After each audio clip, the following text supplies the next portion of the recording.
ये आपका फिर से स्वागत है। मैं Vivek Bindra, motivation speaker, leadership consultant और बिजनेस कोच। आज बात करूंगा एक महान व्यक्ति के विषय में। सन 1891 में रत्नागिरी नाम का स्थान, महाराष्ट्र की वो भूमि जहां जन्म हुआ किसका?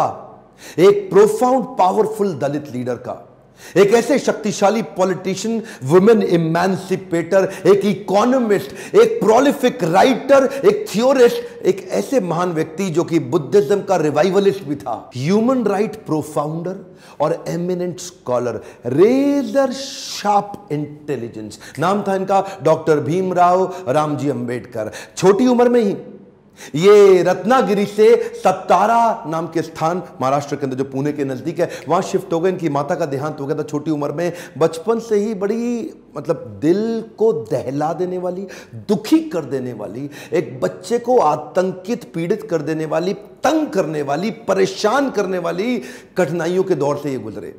छोटे थे, पढ़ना चाहते थे, इनके अपने पिता से बहुत रिक्वेस्ट करते थे, लेकिन क्योंकि दलित समाज में, एक महार जात में इनका जन्म हुआ, तो कोई इनको पढ़ने की सुविधा नहीं थी। वहां पे आम बच्चों के साथ इनको पढ़ने नहीं दिया जाता था। पिता ने इनको बड़ी किसी तरह जुगाड़ लगा करके किसी वहां नजदीक के स्कूल में एडमिशन कराया, तो उसको बैठने नहीं दिया गया। बोला बाहर बैठ के पढ़ेगा। सोचो, छोटा बच्चा, उसको बाहर बैठा के, अच्छा पढ़ाई में इतनी रुचि कि बाहर बैठ के इतना ध्यान से पढ़ता। एक बार मास्टर ने इनको बोला, इधर आओ, ये ब्लैक बोर्ड पे सवाल तो सॉल्व करके दिखाओ। अच्छा, ये ब्लैक बोर्ड पे सवाल सॉल्व करने गया तो अचानक बच्चे चिल्लाए, मास्टर जी नीची जाति का है। और इतना ही नहीं, बच्चे चिल्ला के भागने लगे ब्लैक बोर्ड की तरफ। ये हैरान हुआ क्यों भागे, तभी देखा सारे बच्चों ने अपने अपने टिफिन उठाए, वहां से उठा के पीछे करने लगे, धक्का मारने लगे। क्यों? उनको डर था इसकी परछाई से इनका खाना अपवित्र ना हो जाए। ऐसे कई छोटे धक्के इसको लगी। पानी एक बार कुएं से क्या पी लिया, इतनी मार पड़ी इसको, इतना फिजिक, एक छोटे बच्चे को सहनी पड़ी इतनी मार। एक बार रिक्शे वाले ने रिक्शा से उतार दिया। बोला तू नहीं बैठेगा रिक्शे में। क्यों? क्योंकि रिक्शे वाले को बीच में पता लगा कि ये नीची जाति का है। और उसके बाद उससे बोला तुझसे डबल पैसा लूंगा, और फिर रिक्शा भी अब तू चलाएगा। वो नीचे चलने लगा, रिक्शा भी। जानते हैं उस समय केवल छूने से नहीं, परछाई सबसे दिक्कत थी इनकी। और परछाई तो छोड़िए, इनकी आवाज सुनने से भी लोग सोचते थे कि अपवित्र हो जाए। ये जो आवाज से अपवित्र, परछाई से अपवित्र, छूने से अपवित्र, ये दर्द जो उनको सहना पड़ा, ये दर्द इनकी जिंदगी में बहुत बड़ा रोल प्ले किया आगे चल के इनकी लीडरशिप को बिल्ड करने में। जानते हैं, संस्कृत नहीं पढ़ाई जा रही थी। बोलते संस्कृत तो ब्राह्मणों के पढ़ने के लिए, तेरे पढ़ने के लिए तो है नहीं, स्कूल से निकाल दिया जाता। तो सायाजी महाराज गायकवाड़ नाम के एक राजा वहीं हुआ करते थे, जिन्होंने इसकी तकलीफ को समझा और वो इनकी तकलीफों को पहचानते थे। बहरहाल इनकी पढ़ने की इतनी इच्छा को देख के उन्होंने इसको स्पॉन्सर किया, स्कॉलरशिप दी, ताकि ये जाके वेस्ट में लंबी पढ़ाई कर सकें। देखिए, ध्यान दीजिए, बात आज की नहीं है, बात 110 साल पुरानी है। 1908, 1909, उस समय एक कौन, सबसे निचले पायदान से उठा हुआ महार जात का लड़का जाकर के इंटर करके आया इंग्लिश में मुंबई से। उसके बाद वही बीए करी, पॉलिटिकल साइंस और इकोनॉमिक्स में। रुका नहीं, तुम मुझको यहां नहीं पढ़ने दोगे, मैं जाऊंगा दुनिया की बेस्ट यूनिवर्सिटी में, रोक के तो दिखाओ। और वही स्कॉलरशिप लेकर के निकल गया न्यूयॉर्क, कोलंबिया यूनिवर्सिटी जाकर के उसने पहले तो एमए करी, पॉलिटिकल साइंस, इकोनॉमिक्स, हिस्ट्री और सोशियोलॉजी में। उसके बाद पीएचडी करने निकला। यहां नहीं रुका, लंदन स्कूल ऑफ इकोनॉमिक्स चला गया।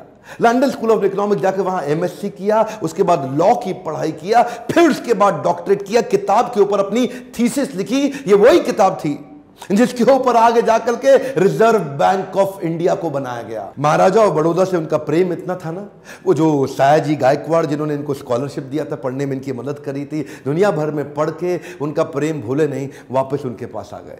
बोला आप दुनिया भर में पढ़ के आए हूं, आपकी सेवा में आना चाहता हूं। तो उनको मिलिट्री सेक्रेटरी की नौकरी दे दी गई, और उस समय ये नौकरी बड़ी मानी जाती थी। अब ये बड़ी पदवी पे तो आ गए थे, लेकिन वो छुआछूत ने इनका पीछा थोड़ी छोड़ा।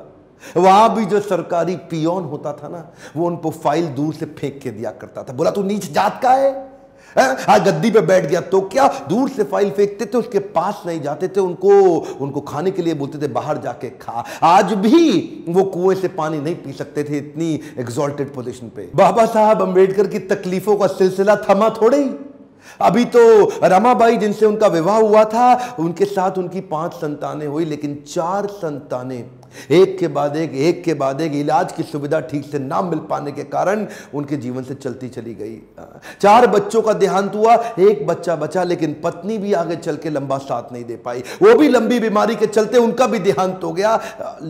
बाबा साहब अंबेडकर, जो अब इस समय कोई भी आदमी टूट सकता था, जिसका अपना स्वाभिमान ही खत्म हो जाए, लेकिन ये क्या किए, ये साथ साथ अपने देश के लिए लड़ते रहे और घर की तकलीफों से अपने आप को रुकने नहीं दिया। सत्याग्रह पे निकल गए। 1927 के इस महान सत्याग्रह में ये जिद पे अड़ गए कि सब दलितों को कुएं से पानी पीने का अधिकार दिला के रहूंगा। सार्वजनिक स्थान है, किसी का प्राइवेट नहीं है, जो सरकारी स्थान है, वहां पे एक इंसान दूसरे के साथ पानी क्यों ना पी सके। देखिए गलत तो एक्चुअली हो रहा था। जो दलित औरतें थी ना, उनको साड़ी भी पहनने का, पांव को ढक के उठा के साड़ी पहननी पड़ती थी। इन्होंने पहली बार अधिकार दिलाया, पूरी नीचे तक आम औरतों की तरह पांव को ढक के साड़ी पहनने का अधिकार। उसके बाद बोले कम्युनल इलेक्टोरेट की मांग कर दी इन्होंने। कम्युनल इलेक्टोरेट में ये चाहते थे कि कम्युनिटी के आधार पे हमारी वोटिंग की सुविधा अलग हो। उसमें थोड़ा गांधी जी अड़ गए, क्योंकि गांधी जी जानते थे कि ये अंग्रेज लोग मिल करके हमारी सारी जातियों को तोड़ के अलग कराना चाहते। गांधी जी ने इनको समझाया। देखो क्या बोले अंबेडकर जी, मैं आपको रिजर्वेशन दिला दूंगा, मैं आपको बाकी सब मदद करूंगा, सब करूंगा, लेकिन अलग नहीं करते। अब जातियों के आधार पर अगर देश को अलग किया तो मुझे स्वतंत्रता नहीं मिल पाएगी, मैं अंग्रेजों से लड़ नहीं पाऊंगा, मेरे साथ खड़े होकर मेरी ताकत बनो। वो जब अंबेडकर नहीं माने तो गांधी जी ने फिर उनको रिक्वेस्ट की और उसके बाद अनशन पे बैठ गए गांधी जी। बहरहाल अंबेडकर उस समय उनके सामने बड़ी दुविधा आ गई। वो सोचे एक तरफ मेरी अपनी जाति के लोग, मैं उनकी मदद करूं, और एक तरफ देश में आंदोलन लड़ रहे हैं गांधी, उनका जीवन, इनके जीवन का त्याग ना हो जाए, कहीं ऐसा जीवन ना खत्म हो जाए। उन्होंने गांधी जी को समझाया, बोला ठीक है आप अपना अनशन छोड़िए। पूना पैक्ट वहां साइन किया गया, और पूना पैक्ट जब साइन किया उस समय इन्होंने रिजर्वेशन तो कम से कम कंट्रोल में कर लिया। The evolution of provincial finance in British India नाम की इनकी किताब, द प्रॉब्लम ऑफ रूपी नाम की ये 2 किताबें, जिसके आधार पे आरबीआई की स्थापना हुई। मैं दोबारा बोल दूं क्या, इन्होंने जो किताबें लिखी उसके आधार पे आरबीआई की स्थापना करी गई। कैन यू इमेजिन, भारत के सबसे निचले पायदान से आया एक यंग लड़का जिसकी कोई मदद करने वाला नहीं, आज उसकी बुद्धि पे आधारित हमारे कॉन्स्टिट्यूशन की स्थापना भी की जाएगी। इनकी ज्ञान, बुद्धि और कौशल का लोहा इंडियन लीडर्स और ब्रिटिश लीडर्स दोनों मानते थे। 1947 में भारत आजाद हुआ और गांधी जी के पास नेहरू अपनी पूरी कैबिनेट की लिस्ट लेकर के आए। जब नेहरू, जो कि स्वतंत्र भारत के पहले प्रधानमंत्री होने थे, पूरी कैबिनेट की लिस्ट लेके पहुंचे और बताया कि देखो इनको मैं तो तभी गांधी ने पूछा इसके अंदर बाबा साहब अंबेडकर का नाम कहां है, और वहीं थोड़ी उनकी बहस हुई और गांधी ने बोला कि नेहरू ये तुम्हारी कैबिनेट नहीं है, ये आजाद भारत की कैबिनेट है। तभी उनको कानून मंत्री के रूप में लिया गया, और न केवल कानून मंत्री बल्कि तुरंत जो ड्राफ्टिंग कमेटी थी इंडियन कॉन्स्टिट्यूशन की, उसका चेयरमैन भी बना दिया गया। इनकी इंटेलिजेंस के आगे कोई कुछ बोल नहीं सकता था। जो इनसे सहमत थे, असहमत थे,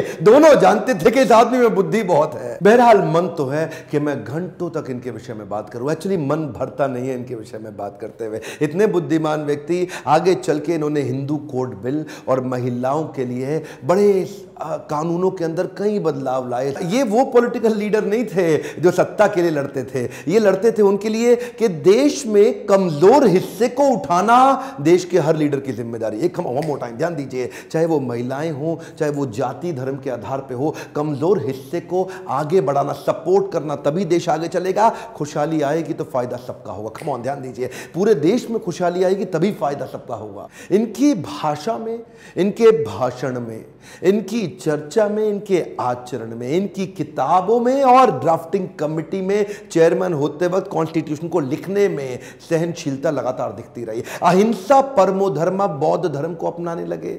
आत्मवत् सर्वभूतेषु, भागवतम में बताया गया है कि बौद्ध धर्म में आत्मवत् सर्वभूतेषु, सभी जीवात्माओं को अपनी तरह देखना चाहिए। ये जो समान दृष्टि देने का उन्होंने प्रयास किया, ये उसके बाद ये बौद्ध धर्म को स्वीकार करने चले गए। आखिरी तक काम प्रेम से करते रहे, किसी से लड़ाई नहीं लड़ी। आपके लिए क्या मैसेज है इसमें? एक मैसेज लेके जाइए, एजुकेशन इज द टूल। पूरी जिंदगी में सबसे निचले कमजोर तबके को उन्होंने उस एजुकेशन के बल पे तो खड़ा किया। ये लगातार जो पढ़ते रहे लोग इनके सामने चुप, इनकी एजुकेशन के चलते तो हो जाते थे। कोलंबिया यूनिवर्सिटी आगे चल के इनको number 1 scholar in the world की उपाधि से नवाजा गया। देश ने इनको भारत रत्न दिया। एक बात समझ लीजिए, इनके बराबर लीडर पृथ्वी में गिनती की होते हैं, परसेंटेज में नहीं होते। लर्निंग क्या है? Education is the tool. Entertainment के तो बहुत चैनल होंगे यूट्यूब पे, पर मैंने एजुकेशन का चैनल बना है, कोई एंटरटेनमेंट नहीं है इधर। और देश को भीमराव रामजी अंबेडकर के विषय में एजुकेट करना, उनके संघर्ष के बारे में बताना मेरी आपकी पूरे देश की जिम्मेदारी है। बताइए तो सही लोगों को कैसे संघर्ष से उठ के खड़े हुए हैं। शेयर करिए वीडियो, जिसको हो सकता है, जिसको इंस्पिरेशन मिल सकती हो, कमेंट बॉक्स में बताइए। अगर किसी और लीडर का वीडियो देखना चाहते हैं लाइक करिए। अगर थोड़ा भी वीडियो पसंद आया, जितने लाइक उतना मेरा उत्साह बढ़ेगा। बताइए कि आपको कैसा लगा ये वीडियो। सब्सक्राइब करिए, बेल आइकॉन हिट करके दूसरों से भी करवाइए। मेरे साथ जुड़े रहने के लिए प्रेम पूर्वक हर बार की तरह बहुत बहुत धन्यवाद।